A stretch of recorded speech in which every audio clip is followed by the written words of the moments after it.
what was it like having all those singers and musicians here in one room? It was great. It was great. You know, again, it's normally, for technical reasons, normally you would not have the band and the singers in the studio at the same time, because you want to, again, if you're wanting to get this real polished, perfect sound, you would, you know, you wouldn't want the piano being played in the same room with the singers as we had. But we decided pretty early on that there were definitely going to be some emotional advantages to having it all happening live. We felt that the performance would probably be a lot more real if the singers were actually singing along with the band right while they were putting their tracks down, and I think it proved to be true. Now, in comparison, the We Are the World recording was actually done in pieces. The drums were done, in fact, at an entirely different studio, and they brought in a tape that was virtually done except for the chorus going down into a big studio where they could get the chorus and all the media in, and they did the chorus tracks really as an overdub. So to get, you know, I think they might, it was a beautiful recording, of course, but I think they might have gotten even a little more energy out of it had the whole thing been going on live. But they, you know, there must have been technical reasons for choosing to do it the way they did. But it was a great feeling. I mean, just an amazing feeling. I mean, the power of 20 vocalists is quite extraordinary. And especially in this case, because these aren't 20 singers that are used to, you know, singing in a group. It wouldn't be like bringing in a chorus or a choir from a local church that's used to singing together. These were 20 individual vocalists, you know, who are notable in their own right as individual singers, and to put them all together, we didn't really have time to, you know, work out elaborate harmony arrangements or anything. We just sort of said, well, those who can grab a harmony on the fly, go for it, you know, just do it, and let's see what happens. So it really worked out nicely. I mean, we ended up with, I think, just the right number of people who were sort of doing scat in the background and so forth, you know. I mean, there's so many things that are out of your control. You really don't know what's going to happen until you've done it, you know. And then, of course, you can't do it 5 times. You have to get it on the first or the second take. I think the one we used was actually the second, and the energy tends to build to the second or third take, and then it's a diminishing situation after that. So you have to have your technical stuff together pretty early, and then you can, you know, hopefully get what you want on tape at that point. Okay, and one thing that I think to understand, what we're trying to do here is deal with feelings and ideas. This is not supposed to be glittery, and it's not supposed to be fancy. It's pretty basic, down-home stuff which says something that's real. So it's not, let's make it real and let people, but we're doing something I think reasonably historic. So let's do it good, and thanks very much for being here. I'll be isolated in there, and you'll hear me and I'll hear you. You want to take an audio feed off us? The mult box is right over there on the floor where he's plugging in right now. That's a feed right off the console. This takes a standard mic connector.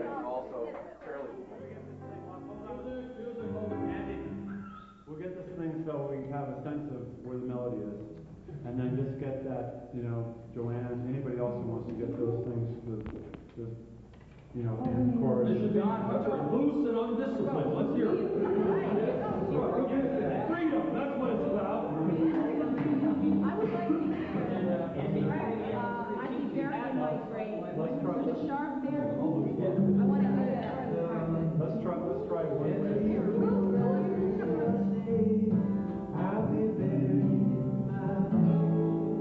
that in there?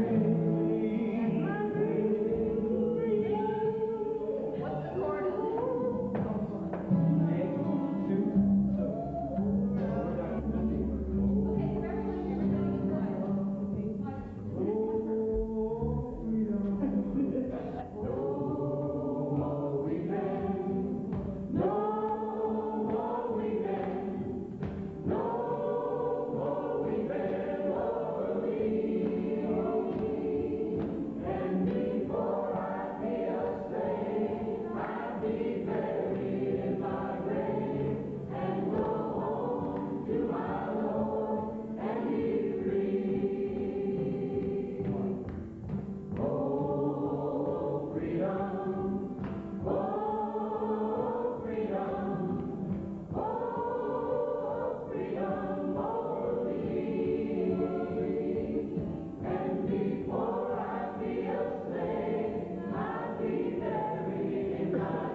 think that's okay. How many times should they be repeated?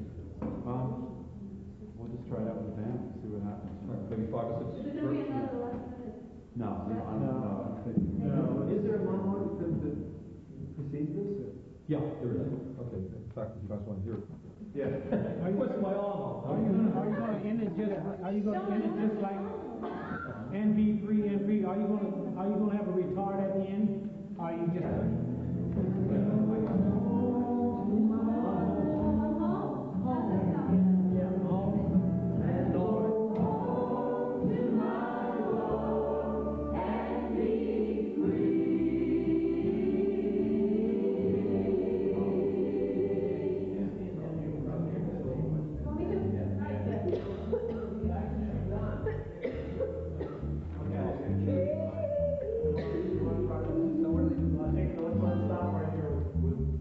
Going over it too much. Let's go back, get the band together, and we'll try it with everything else. And don't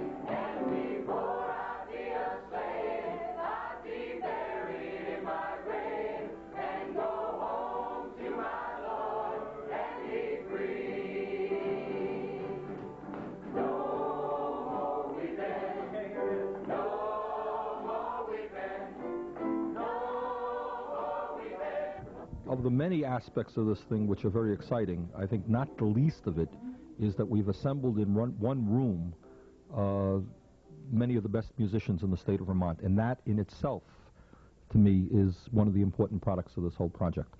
The fellow who is, Don, what is your official title? Are you the music director of sorts?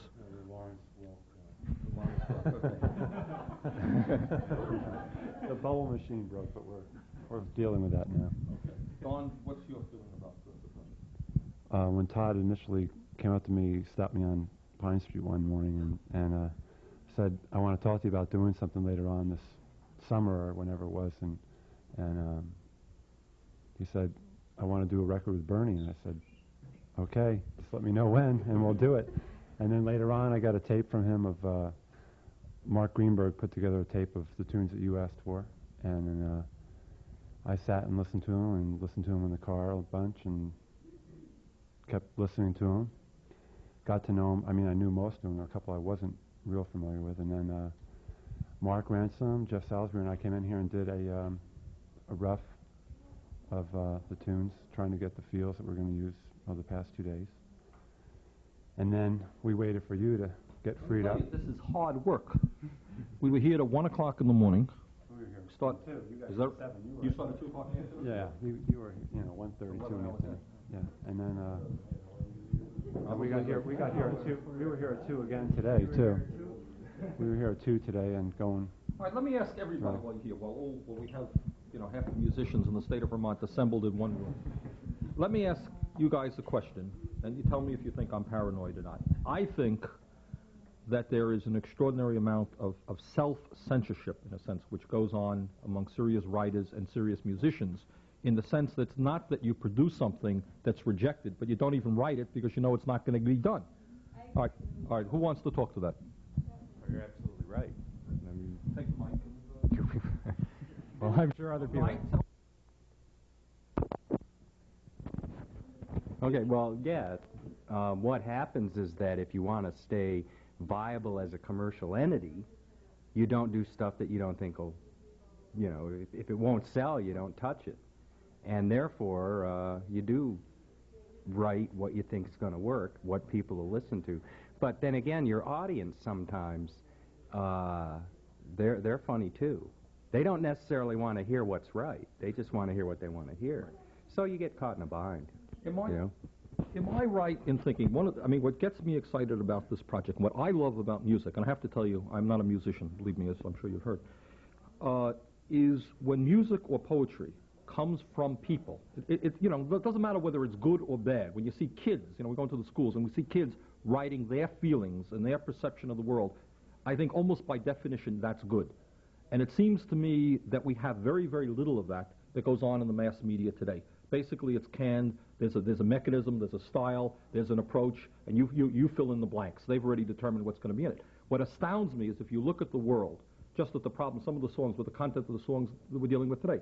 The literal fact is that we've doubled the number of billionaires in America in the last year. Okay, you got some people, one guy's wealth grew by $4 billion. One guy is now worth $8 billion. Okay, and you get people sleeping out all over the streets all over America. Okay, how come musicians aren't writing about that? And I think the answer is not the fault with musicians. I think there are thousands of serious and good writers. But I think they say, why the hell should I write that? Where's it going to go anyhow? Is that true? There is an underground. There's a lot of There's an underground. Yeah, there's an underground musicians. In the folk world, there's folk festivals that just don't get media attention, but there is an underground network, and it's just in the recent travels that I've made, I've found that there are people writing those songs, but they're just not getting put out there. And there's another interesting thing about that too. You can hear message music, as it were. You can tune into that show, Top of the Pops, and they'll put on a group that has a great message song, and then they'll follow it with complete bubblegum. that's the British show. Yeah, well, it's from London and Los Angeles, and it kind of dulls the message, and if one band's playing pablum and the other's playing this hard-hitting stuff, and then somebody's doing something, if you don't contain your message in a meaningful medium, as it were, in other words, if it isn't enclosed in a space that has meaning, then it loses its meaning. Let me ask a question. Give me a joke. I bet somebody $10 on this, so we'll see if I'm right or not. I think that the song "The Banks of Marble," the way we recorded it, is not going to make the radio stations. I don't think commercial radio stations will put on a song which talks about the fact that some people are making millions off the exploitation of other people. I think Louis Manno would play it. Yeah. I wouldn't bet on it. No. Well, we'll see. I mean, it'll be interesting. Now, what makes it unique, obviously, is that, we are known in the state of Vermont. Will they not? I mean, you have 3 television stations here tonight. Will they not play it? I'll be interested. And of the songs, we did a song, I don't think you heard it yet, but it came out really nice. It was Where Have All the Flowers Gone, okay? I think that song will be allowed on the air because peace is okay, you're allowed to talk about peace. Okay? Most people, in one way or another, are sympathetic to peace. But class struggle, you see, the fact that some people are exploiting other people. Some people have billions, other people have nothing. It is such an absurd proposition that people are allowed to have billions when others are starving. There's no one can give a rational defense for that. And I bet you that song will not be played very much. We'll play it on NPS. Oh, yeah, maybe, I'm not saying that some stations will not, but I don't think it'll make the general mass media, the commercial media. They don't want people thinking about these things, and it's unbelievable the degree to which censorship exists. We talk about Russia and all that stuff. I mean, that's something I was telling you about this guy, Billy Bragg, from London, who was, at Newport this summer. They wedged in between Bonnie Raitt, who's, really popular, who did a lot of stuff for the nuclear war and stuff, her movement stuff was kind of a homogenized political thing. She's got her own convictions and stuff. They put him in between Bonnie Raitt and Judy Collins. And Judy Collins' thing was so, like, Vegas. It was really strange. She was going, I'd like to talk about my newest American hero, Senator Daniel Inouye, and everybody's going like, what's going on? It's like, what is this about? And, like, it was very strange. She started singing, like, God Bless America, and it was really weird. But before that was Billy Bragg, who came out with, his combat boots on, black, a T-shirt, a guitar with an amplifier cranked right up, singing about, the workers in London and all the socialist things that were going on over there. It was just people in their lawn chairs kind of squirming around and going, whoa, what's this about, Whereas, like, Newport, the whole basis of Newport was, folk music. I mean, that was where Dylan got, stuff thrown at him. And now it's like, it was like just a great moment. The police came up. It was really strange because all day long people were able to come up to the fence right up front and kind of check everything out. When Billy Bragg came on, the Rhode Island State Police kind of just got real uptight, and it was this real weird vibe, and we just had to kind of cool that out. He got out there and was like talking about Nicaragua, talking about all the corporate stuff going on. It was pretty amazing, and a lot of people were, You know, it was a real big moment there You know, for folks. it's a funny, you know, obviously, you know, I'm in public life a lot, and I hear a lot of things. And there are certain things, messages which are allowed to get out, and there are certain messages which are not. And the class issue, you can talk about the environment, you can talk about the desire for peace, you can talk about opposition to Contra aid. But if you get on the air and you say, I'm sympathetic, not if you get on the air, but if you're a public official, I'm sympathetic to the Sandinista government. I think it was right they made their revolution. They're trying to do the right thing. No good. There are probably 3 people in the entire United States Congress who would hold that view. All right? You can be against Contra aid. That's legitimate, okay? But you can't be pro-Sandinista. And you can't. But the real bottom line of all these things is the class issue. That's the one that they're very, very sensitive about.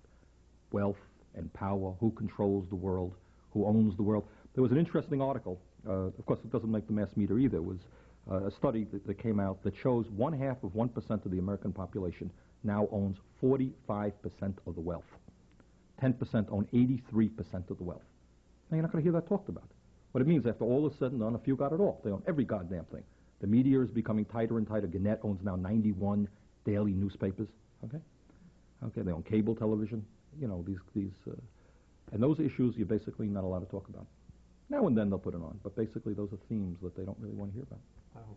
I hope, you know, having you in here and having people, everybody's been around, we all know it's great having everybody in one place. I mean, I haven't seen a lot of these folks for a while, and we've all getting together on this great thing is really nice, and I hope, you know, Todd kind of gets the idea that maybe we can do a little more of this kind of thing. You know? Todd, are you listening?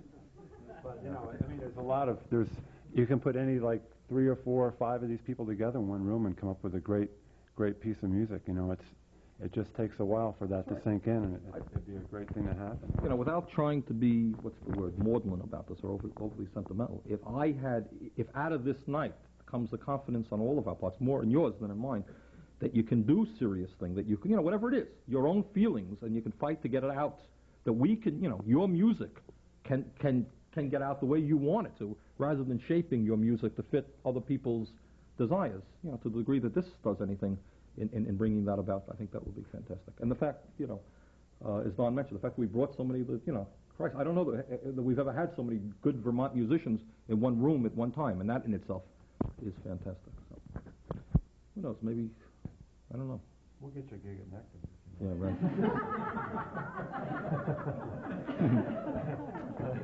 You gotta go on tour now.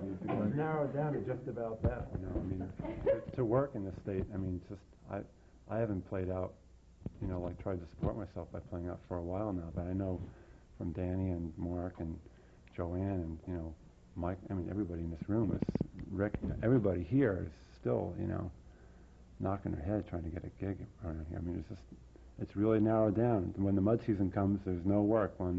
After the foliage season, there's no work, you know. You got to wait for the snow to fly, and then you're dealing with some real dangerous shit on the highway, you know. I mean, you literally, that's right. Nectar's is the only place that you can play original music in town. Is that right? I mean, as a local, I mean, you have your bigger acts come through Hans McFlynn and everything, but Nectar's has kind of become the place where you can sing your own songs as opposed to the radio, you know, the covered material. Right. It's hard to get work. But outside of Burlington, it's like you know, what gigs are there? I mean, if you think, where are you working? Then you're playing the circuit, you know. What circuit? There's no circuit. There used to be a circuit 10 years ago, man. There's no circuit anymore. Well, but you're still doing the top 40, you know, pop tunes, and you might be getting paid more, but your opportunity to play original music is still just as nil. Yeah. Well, remember that gig we did up at Smugglers at one time where we had the band with Brian Curry. There's a band, and then this guy starts wheeling in these huge speakers, man. It was like, what are these things? Oh, this is the DJ. So after the band was now playing, this guy was up there spinning records. We're going, no, this is really great. You know, that was really. and the guy, his DJ thing was louder than the band. And it was pretty wild. It's interesting to see what happens when the classes start to break down. Mm-hmm. You know, when economics are such, everything starts to shuffle out, to see what happens to people, if they're going to be open to what is truly happening, or it'll probably split right down the middle. There'll be those who will be open, and there'll be those who just want to take off for a vacation, be it some kind of musical avenue. But all we're trying to do is to find a few people that don't sit in front of a TV set 28 hours a day. Yeah. Well, that's Those are the very few people who are still listening to music. There are a lot of people who have been telling the truth in music. There's like U2, Bruce Cockburn, very popular, very strong messages. But the people who need to hear those messages aren't hearing them. I mean, a lot of young people are getting the message, but they probably are attuned to it anyway. But the people sitting in front of the TVs watching pro football, drinking beer, are not hearing those messages. So that's the big problem. There's such a cultural gap between those who are in tune with the power of true music that's happening and those who aren't. So we have to try to bridge that gap somehow. Yeah. We have to set up a viable commercial network, somehow sort of radio network that would... Let me tell you something. One of the things that we in Burlington are spending a lot of time on is that thing, okay? Now, at this point, I'm not going to tell you that it competes with Channel 3, but I think we're getting a bigger viewing audience, and the degree that we can produce good local stuff that people are going to watch locally, they're going to watch each other, And we're having, going from local football games to local music. So we take that access business very seriously. We're going to put money into it and energy into it. Great. Okay, I suppose we musicians have got to get back to work or something.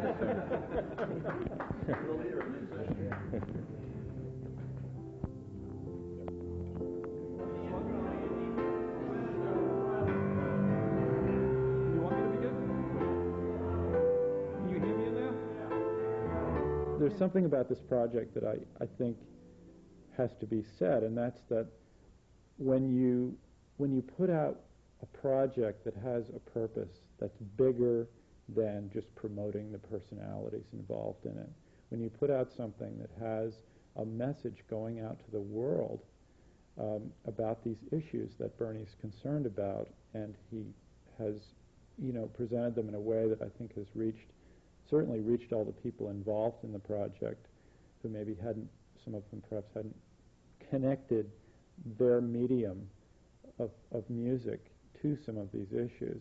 In other words, you get caught up in playing nightclubs and stuff, 5 days a week, and you start to lose sight of the big picture, of the power that a person who is in the performing arts has, the potential power that they have to change the world, that they don't really acknowledge a lot of the time. Not that we all have to be, running around trying to improve things, but the point is that if you're going to be on stage and you're going to be singing about something, you might as well, make it something that's going to make the world a better place. And that's really kind of the fuel that has really accelerated the project. In my own mind, the project started as somewhat of a whimsical idea. I didn't really plan that it was going to turn into a political or social statement. That was really Bernie's energy being infused into it. Quite frankly, my original concept was quite a whimsical one that, let's get this mayor, who we all know is deadly serious about most things in this life, who doesn't crack jokes very often in public places. Let's get him in the studio with a band and have him do, I didn't know what his favorite music would be at that point. I thought, maybe he's into Frank Sinatra or Bing Crosby or something, and let's have him do some crooning. I mean, that really was the level that it was on originally, and it seemed for a while so ridiculous that I thought we can't ask Bernie to do this. This is absurd. And eventually we sort of tempered the idea and thought, well, maybe there's some music out of the 60s or something that he would be into that would in some way relate to his thinking. And of course, as soon as we approached him with the idea, then a whole list of songs came right out, boom, boom, boom, and the Pete Seeger material and the Woody Guthrie material. These were ideas that I would not have directly connected Bernie to right off, but in fact, once he mentioned them, it made perfect sense. So that's really, it was that initial contact with Bernie that really gave the project some shape. And it was also at his suggestion that we brought in so many Vermont artists. I was thinking originally let's just put, a 5-piece band behind him. The idea of the big chorus was really something that Bernie inspired. He started thinking in terms of, well, let's make this into a Vermont musicians thing, not just Bernie's album. Obviously, Bernie's name being on it helps give it an identity, and it helps, it helps make the thing marketable, of course. But it's also a chance for all these artists who are somewhat disconnected from each other in a lot of ways, and even competing with each other for the little bit of work there is up here for a band. It was an opportunity to bring all those people together and have them, do something that really had a big reason to be done.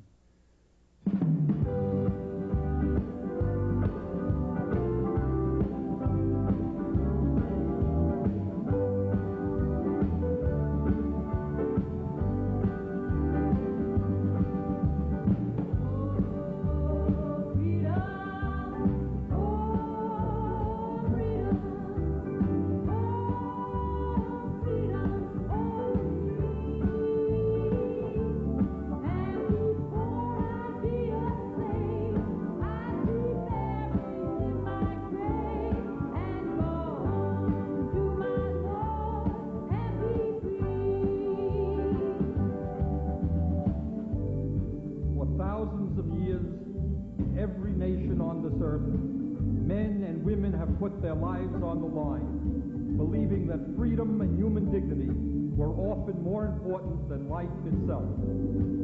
Spartacus believed that when he and his followers took on an entire Roman army, rather than to submit once again to enslavement. And Harriet Tubman believed it on those dark and lonely nights when she risked her life over and over again, leading her brothers and sisters out of bondage on the Underground Railroad. And the workers in our country knew it when they stood up to the bosses and the government and fought to create the unions that would provide them with decent wages and decent working conditions. Freedom, dignity, the willingness to stand up against the mighty and the powerful, the human spirit, strong, resilient, alive, passed on like a torch from one person to another, from one generation to another, from one nation to another. The human spirit, may it never be extinguished.